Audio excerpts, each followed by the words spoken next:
Well, I'm here with someone who should be very familiar to viewers of Inside Xbox. It's Cliff Blazinski, and we're here obviously to talk about Bulletstorm from your friends at People Can Fly. They've been working very, very hard on it, and the demo has been received very well, which makes me cautiously optimistic we might have a hit.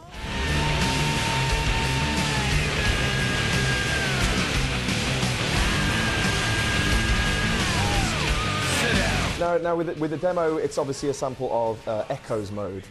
Is that the way that works in the full game as well, that you just get a section from the campaign for you to play through as much as you want? And yeah, it's pretty similar. It takes snippets from the campaign and kind of removes a lot of the story elements, some of the scripted elements, and just focuses on the core combat of what makes Bulletstorm and the skill shot system great. The section in the demos in the collapsed building, which I don't want to spoil too much about the campaign, but it's really a great roller coaster ride throughout this planet of Stygia and what Grayson Hunt goes through in order to try and actually get off the planet, and the enemies that he encounters in the different scenarios. And the beauty is when you play Echoes in the full game, you select your weapons. So right now everybody is figuring out all these different configurations to get to like 22,000 in the score, only using 3 main weapons.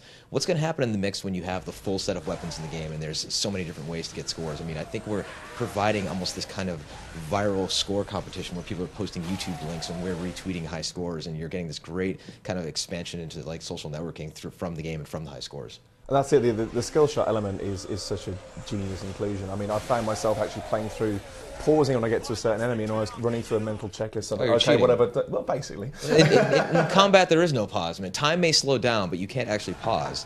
But that's what, I mean, Adrian and the guys were working on is making you rethink how you play a shooter, and I think in many ways how Gears made you to actually take cover for once. I think Bulletstorm is making you almost become kind of like a pool player, setting up skill, like, you know, trick shots and seeing how you can jump the cue ball over and hit the 8-ball. Well, now you're just knocking a mutant over into a cactus. It's a similar kind of thing, a little bloodier.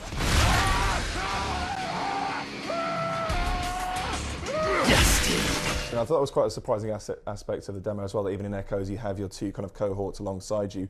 I mean, were they included purely to kind of be there to drive the story along? I mean, or is it also to kind of give some sense to the multiplayer mode as well, that there are other people? Yeah, you know, I mean, it's not like Dead Rising 2 where suddenly a second Chuck appears for no reason. Yeah, I mean, it's a multifaceted thing in regards to having different characters with you. In a campaign, it's fundamentally useful to have somebody else to shoot at the enemies to point out where they are, right? Like, it's by shooting and having tracers go at it, like, oh, there's a guy over there, I guess Ishii's shooting at him, right?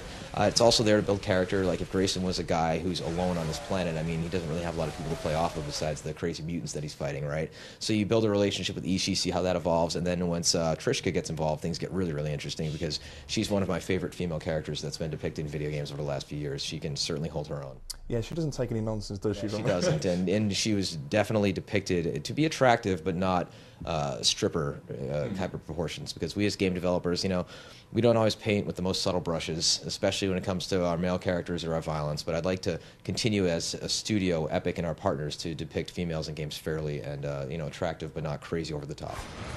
You really need a breath mint. And what do you think, you know, the ultimate upshot is going to be of Bulletstorm's release? I think in the demo will have surprised quite a few other game developers when they've played it. I mean, do you think it's going to give, you know, the first-person shooter a bit of a kick up the ass? I think the first-person shooter genre could always use a kick up the ass. You know, I love all these military shooters that we're seeing, but they're starting to blur together a little bit. And I think it's time to have a game that just doesn't take itself too seriously, slightly reinvents how you play a shooter. And suddenly, after you play Bulletstorm and you go play another shooter, you're going to be thinking, wait, could I do something more interesting here in regards to lining these guys up and getting some sort of an X-ray shish kebab with my PMC charge shot, and have a sense of humor with it, because humor is hard. And I think a lot of people try to pattern match this game to Duke Nukem just because you kick people and there's humor. That's largely where the similarities end. There's a lot more, you know, Duke is amazing and I'm looking forward to it, but I think this game has enough awesome features to stand on its own as a new game and a new IP. Absolutely, and do you think that's going to kind of even reflect internally? Obviously, Gears is going in one direction that's very serious, but Epic's obviously got a background in kind of light-hearted, quite humorous games. I mean, Gears was initially pitched as being deadly serious, but the more we got used to characters like Baird and Coltrane, the more we really realized we had a lot of fun to play with it. So I think when you see Gears 3, you're going to see a lot of heartfelt moments in it, but you're going to also see a lot of really, really fun moments that'll make you smile. Including whatever happens to Carmine. Yeah, which Live or die, remains we to don't be know. seen. It's I want him to die, but who knows what the fan base is going to say. Briefly touch on that. I mean, what was the response to that like? I mean, It was huge, man. I mean, we really raised something like $150,000 for Child's Play charity. I mean, those guys continue to steamroll every year. They do amazing work, and people it turns out they feel very passionately about it. Those who want him to die are determined to have him die, like the family of Lieutenant Dan, right? Those who want him to live just believe that the Carmine family finally deserves to have the one guy who rises above it all. And Private Ryan I just want to see him slip and fall in the shower. To be honest, like I want him to die in the most benign, unspectacular way. Like he gets steps on a nail and then winds up with lockjaw and falls over eventually. Something like that, right? And something really lame. That's how I want it to happen.